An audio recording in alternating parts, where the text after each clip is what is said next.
সুপ্রিয় দর্শক, আমাদের মাঝে এই বাঙালি উৎসবে যোগ দিয়েছেন আরেকজন বরেণ্য লেখক টরন্টোর জাকারিয়া মোহাম্মদ মঈনুদ্দিন ভাই।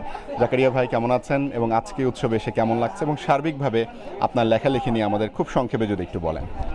ধন্যবাদ ভাই। আসসালামু আলাইকুম।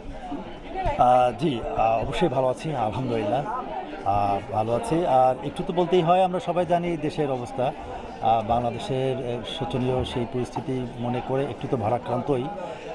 তবুও চলছে, জীবন চলছে, এর মাঝেই আমাদের এগিয়ে যেতে হবে, চলবেই সুখ দুঃখ হাসি খুশি নিয়ে আমাদের জীবন। এরই এক পর্যায়ে আমাদের যে আজকের কানাডীয় বাঙালি সাহিত্য উৎসব, এই উৎসবে উপস্থিত হতে পেরে আমি নিজেও গর্বিত।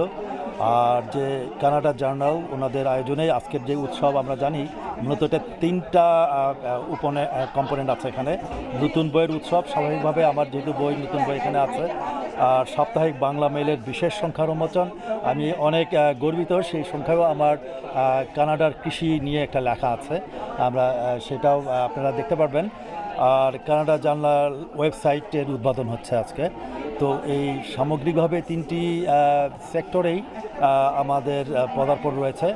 আর আমার লেখালেখি নিয়ে যদি বলতে হয়, আমি বলবো এবারের আমার যে নতুন বই বের হয়েছে হাউজ হাজব্যান্ড বইটা মূলত একটু ফানি নাম শোনালেও এর কন্টেন্টসটা ঠিক সেরকম ফানি না।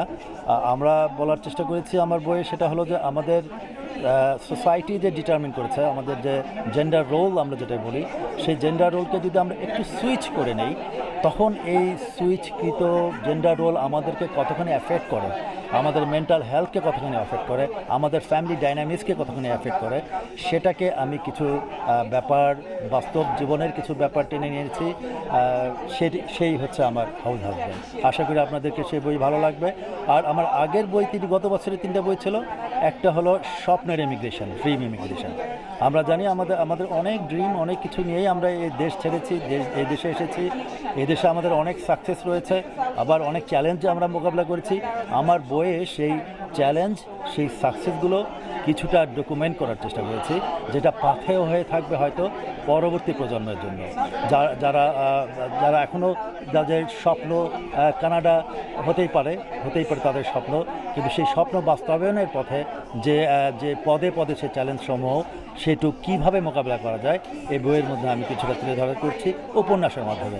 আরও দুটো উপন্যাস, একটা বলতে হয় সেটা হলো জ্যোৎস্না ম্যানশন উপন্যাসটা একটু পলিটিক্যাল উপন্যাস। জ্যোৎস্না ম্যানশন উপন্যাসে আমরা অনেকেই জানি মানি লন্ডারিং ব্যাপারটা।